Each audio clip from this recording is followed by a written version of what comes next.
2024. Man, what a weird, chaotic, nutsackless, crazy-ass year for the world of anime, huh? First, Jujutsu Kaisen manga finally wrapped up, and we only got half of what we wanted, plus some randomized guy flipped us off at the current call, if you know what I mean. Then My Hero Academia manga also wrapped up, with Deku finally achieving what he has always wanted in his life. Ba-da-ba-ba-ba! Plus Ultra that. But obviously, that was not all for anime in 2024. We had deers. We had a guy got his nutsack stolen. And of course, for the topic we are talking about today, there was a bunch of romance anime. Now, I will say that 2024 was a very interesting year for romance anime. We had plenty of fun shows. We had shows that was extremely wholesome. We had shows that pulled on our heartstring. We had shows that gave us type 2 diabetes. We had shows that was absolute peak. We had Robussy. We had Gyarus. We had cosplayers. And we even had sisters. On top of sisters. On top of stepsister. On top of younger sister. On top of, guess what? More sister. And more sister. And even more sister. And yeah, you get the point. Basically, the romance animes in 2024 had a lot of variety. Now, the variety does come with quantity. And we do have plenty of romance anime to go through. But real quick, if you are new to the channel and enjoy what you're seeing, consider subscribing to feed my anime addiction. And while you're there, like the video if you enjoy. Alright, no more distraction. Let's dive into the good stuff. Starting the year strong with the winter season, we have A Sign of Affection. Now, as we all know, we got introduced to the hearing disability trope from the one and only A Silent Voice. And knowing how sad that movie got, I went into the show terrified as heck. But thank God the show didn't go that route. Now, I will say that A Sign of Affection definitely stood out for me because the anime took place during the college years. And unlike some of the other shows, where the grown-up still acts like high school student, the main cast for this one actually feel like grown-ups. And when you sprinkle in all the wholesome stuff that happened in the show, it definitely made the anime very enjoyable to watch. All the couples in this anime really had strong development, but the star of the entire anime is easily the main couple. We have Yuki, which is literally just a ball of joy. My god, watching this girl daily life just makes you adore her so much. For someone that has hearing impaired condition, she's just enjoying life to its fullest. Then you got Itsuomi, who's literally one step away from being the honored one. And unlike the other main character in romance anime, where they take 3 seasons or more to confess their feeling, him probably never. My guy went straight in and say, "Yeah, girl, you're mine." Honestly, the romance development really feel realistic. Girl meets guy, girl got a crush on guy, guy learning language to communicate with her, meet each other a lot, become a couple. Okay, maybe not that realistic. But yeah, A Sign of Affection was just really enjoyable to watch due to the adult cast and the steady romance development, which is why A Sign of Affection easily gets the A tier. Hokkaido gals are super adorable, with the gals genre picking up after the introduction of best girl Marin Kitagawa. We have a show that is full of gals, and you know that because it's literally in the title. And there's really nothing good or bad for me to say about this anime. This show is your classic main character got introduced to a new high school and meeting some A tier best girls. Okay, maybe G tier. But I will say that the anime really captures the beauty of Hokkaido really well, with the winter environment in all their glory. Plus, the main character is pretty base. He compliments blonde gal, he compliments purple gal, he compliments pink gal, and he even compliments mama gal. Base. But yeah, like I said, this show is just your easy to digest, wholesome, and fun romance anime. So Hokkaido gals are super adorable. B tier. The foolish angel dances with the devil. Yeah, I don't know how I feel about this one. Because on one side, I really love the vibe and relationship between the two main characters. Like the main girl slowly falling in love with the guy, even though she's an angel, and the guy protecting the girl, even though he's a demon. It definitely has that Romeo-Juliet vibe. But then on the other side, my god, is the story a mess. At first, it's about the guy being the girl's...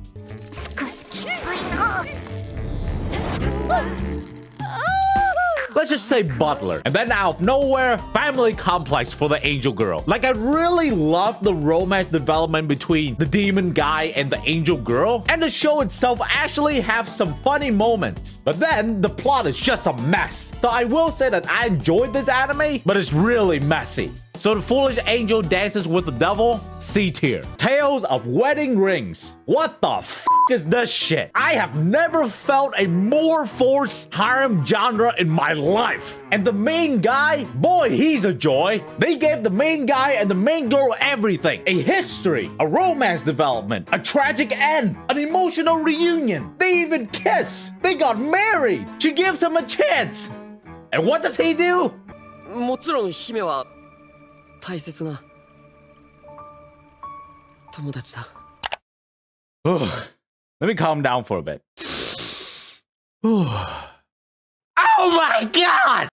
Doo-doo tier. We also got the second season of bottom tier character Tomozaki, where the best girl who had blue hair obviously did not win. But if you enjoyed the first season of bottom tier character Tomozaki, then the second season is just a continuation of that, with the only difference being best girl did not win. Bottom tier character Tomozaki season 2, C tier. Similarly, we also got a sequel to Banished from a Hero's Party. I decided to live a quiet life in the countryside. But in this sequel, the best girl literally cannot lose. And although it definitely slowed down compared to the first season, it still did its job in telling us how life was like for the main couple and the sister after they all got together. But still, it did not reach the same level of season 1. So this sequel will be going into the C tier. And you might be thinking, wow, this season really peaked with a side of affection. There really was nothing else, huh? Oh, there definitely was.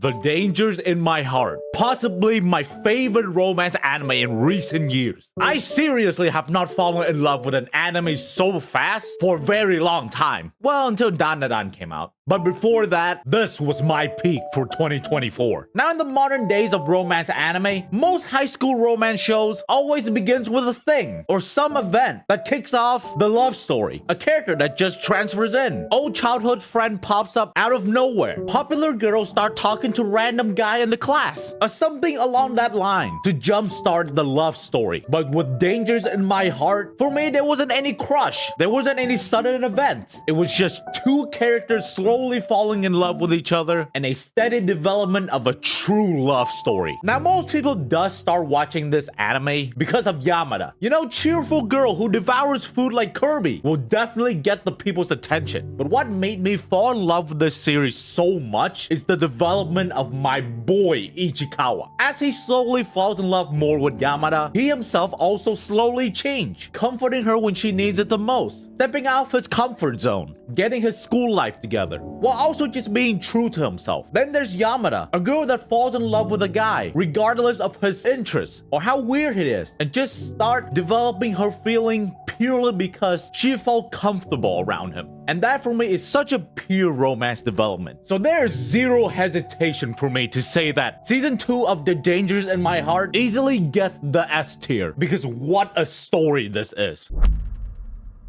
Chilling in Another World with level 2 super cheat powers. Man, this anime would have been such a D tier show if it wasn't for her. Literally, Fenris is the solo carry for this anime. Everyone else is pretty much forgettable. Like, trust me, the only thing you're gonna remember from this anime is this 10 out of 10 wolf girl right here. And the opening that somehow slaps so hard.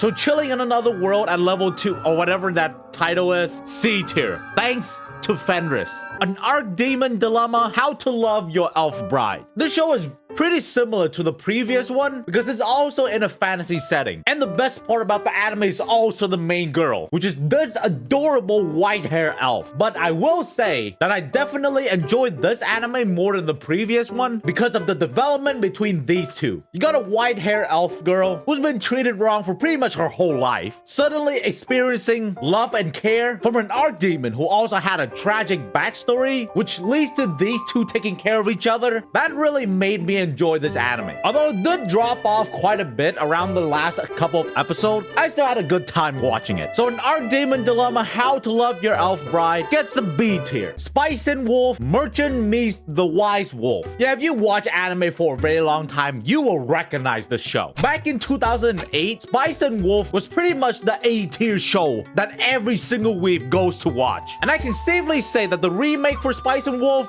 did its justice. The animation was solid, the vibe was top tier, Lawrence got an upgrade, and my goddess Hollow, holy moly, somehow they even upgraded her. And honestly, as a person who didn't finish the original series, I really enjoyed this anime, which means I got no complaints. The remake of Spice and Wolf, A tier. Grandpa and Grandma turns young again. Yeah, this anime just shows you what ultimate couples goal would look like. And if you want a relaxing, enjoyable, and wholesome anime, this is definitely your type of show. While also showing you that when Grandpa and Grandma said they were in their prime when they were young, yeah, they were not kidding. So Grandpa and Grandma turns young again, a solid B tier. A condition called love. Yeah, I'm not gonna lie to you, I dropped the show. Like, it could just be me, but this just felt like a side of affection, but worse. Like, don't get me wrong, the main girl of the show is probably the best thing going for it, but my god, the main guy, I can't stand him. And I get it, sometimes people in the world are not perfect. They have flaws, but the fact that this guy fell in love with another girl literally a few days after a major breakup, yeah, I gave it a chance, but I dropped it. It got a really good female lead, and the development was okay, but I cannot stand that main guy. A condition called love, D tier. Studio apartment, good lighting, angel included. Yeah, this show is just mid. Like, the anime was super wholesome, and there was a lot of adorable moments, but there was pretty much zero romance in the show. Like, the whole time I'm just thinking, this is not a romance harem. This is more like a slice of life. And just like a slice of life, there was pretty much no development. Studio apartment, good lighting, angel included, C. The third season of The Duke of Death and His Maid. I'm pretty surprised that this anime got 3 seasons going for it. But I will say that they gave one hell of an ending for this series. Like, I wasn't even that invested in the anime, but I was still so damn happy that these two finally got together. Especially the maid Alice, cause my god, she's been pursuing that man for 3 whole seasons. So to end the spring season, The Duke of Death and His Maid, a solid B tier. Now we head to the summer season, which is pretty much the strongest season in terms of romance anime of the year. And there is no better way to start it with Aoya sometimes hides her feelings in Russian.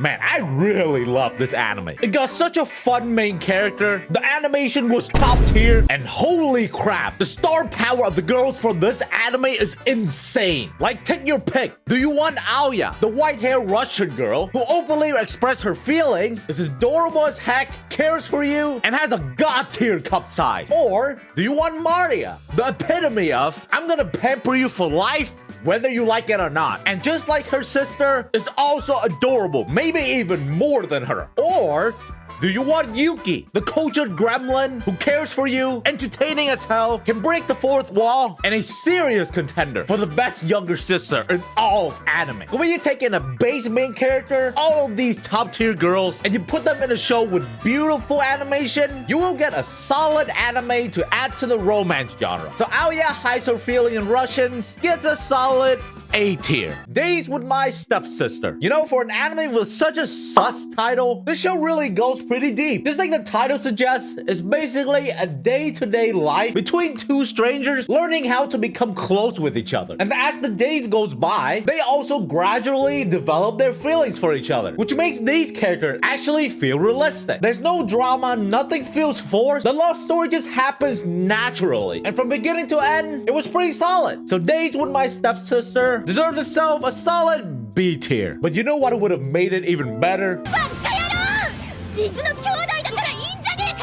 2 2.5 dimensional seduction. Yeah, I can't help comparing this to My Dress Up Darling. Like, the concept is the same, which is otaku girls that likes to cosplay and a guy who helps them cosplay. But instead of one cosplayer, you get 4 different kinds. You have a passionate cosplayer, you have a childhood friend, you got the blonde girl who falls in love with main character, and you got the shy girl. And they are all pretty solid, especially the childhood friend. Just nothing compares to Marin Kitagawa. Marin still holds the crown for best otaku girl. And honestly, this show is just your typical romance harem anime. And as a romance harem anime, it is quite enjoyable. So 2.5 dimensional seduction gets itself a B tier. The second season of the Cafe Terrace and its goddesses. As I have said before, this show is almost exactly like the quintessential quintuplets. It is a romance anime with a waifu war. And the second season basically gives more development to all the girls. And as a person who really liked the quintessential quintuplets, I am definitely enjoying this show. Just as long as they don't pull a goddamn Yotsuba again. But the second season of the Cafe Terrace and its goddesses, A tier. Pseudo harem. Yeah, this is probably the most surprising hit for me because I enjoyed this anime way more than I anticipated. Like, this show literally says, who needs 100 girlfriends when you can have one girlfriend with 100 personalities? Like, the main guy, no, he cannot hold a candle to my chat Rentaro. So instead, he finds the one girl that has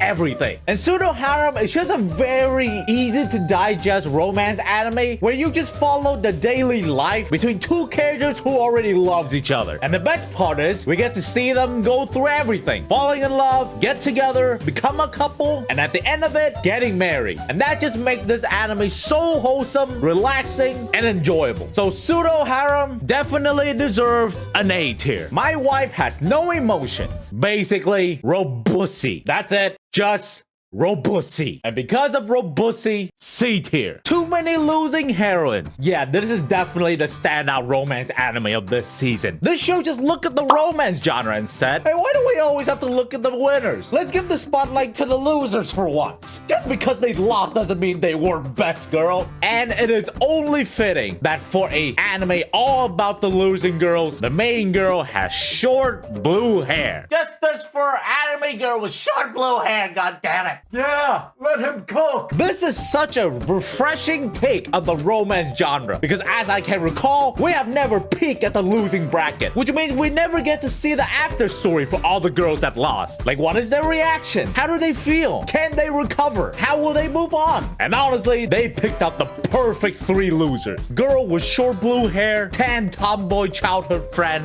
and the shy girl. And as the anime goes on, we get to see how these girls cope with their losses. And during that journey, creates a special friendship bond with each other. When I first started watching this anime, I really thought that the main character was just gonna help all these girls and all of them suddenly start falling for him. But nope, he's not there to look for a girlfriend. He's there to comfort them, to accompany them, sit down and listen to them grieve and complain, forming a friendship with them. Or in other words, getting friend-zoned. And as we sit there looking at our boy getting friend-zoned, we get to see the vulnerable side of these girls. And sometimes it's funny, sometimes it's emotional, sometimes it's even pathetic, but it is what these girls do at their lowest point, and that just brings such a unique experience to the romance genre, and that makes Maken Too Many Losing Heroines fall into the S tier.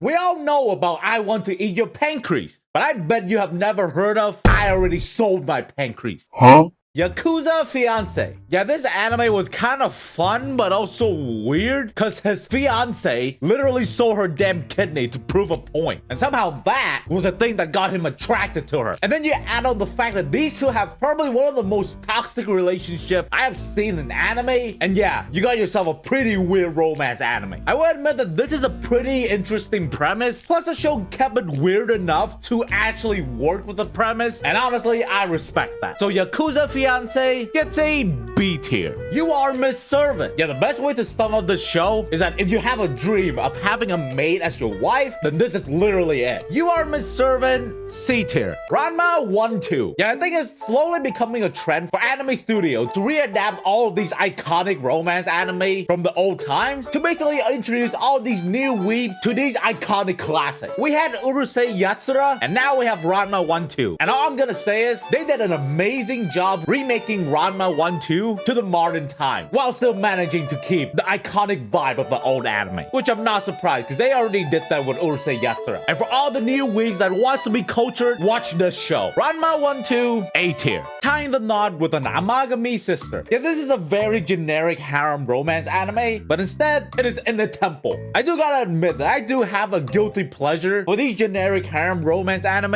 and I will say that it does get more interesting as the anime goes on, because it does lean more to the supernatural side with the temple setting, and all the sisters in the show all have good development. So if you're just like me and enjoy a guilty pleasure generic romance harem anime, then I do recommend this show. So tying the knot with an Amagami sister, B tier. 365 days to the wedding. I'll be honest, this is literally your generic adult workplace romance vibe. And again, just like my problem with all the other adult cast romance anime, they don't feel like adult. Although the idea of getting a fake marriage to escape office issue is interesting, but I feel like the execution wasn't done very well. And don't get me wrong, it is an enjoyable melodrama romance anime, but I feel like it could have played out more with the fake marriage idea. So 365 days to the wedding, B tier. Blue Box, the last romance anime for the year of 2024, and I gotta say that it was a true banger. One of the things I really love about Blue Box is that it perfectly balanced the element of sports and romance, which I would say is pretty hard because other romance sport anime always lean more towards the sports side, but Blue Box really balanced it. The production quality behind this anime is super well done, which the same can't be said to the other blue sport anime, but even the character is very relatable and fun to watch, and the anime perfectly showcased how these high schoolers dedicate to their sport while also showing affection to each other. Two people making the promise that they will reach the national together, and us watchers get to see how they support each other to fulfill this dream. This is one of the series this year that got heavily backed by the manga readers, and I can definitely see why. It is very rare for us to have a 50-50 split between sport and romance in an anime. And not only does Blue Box does that very well, it is also elevated by the beautiful animation and the interesting drama plot that comes with it. And I can confidently say that I will be following this series as more chapters from the manga gets adapted. So Blue Box deserves itself an S tier. And from now on, I will be giving all of you my favorite romance anime of each year. And this year had a lot of standout anime like Too Many Losing Heroines, Blue Box, and Pseudo Harem. But my pick for my favorite romance anime of 2024 has to be The Dangers in My Heart, because this sequel has not only elevated the anime, it made The Dangers in My Heart one of my favorite romance anime in recent years, which is why it is my pick. And that was my ranking of every romance anime in 2024. Did you agree or disagree? Or do you have your own opinion? Let me know in the comments. But I do hope you enjoyed the video, and if you did, please drop a like. And if you are new to the channel and enjoy what you're seeing, consider subscribing, because it helps me a ton. Anyway, I hope you all have had a good 2025 so far, and until next time, see ya.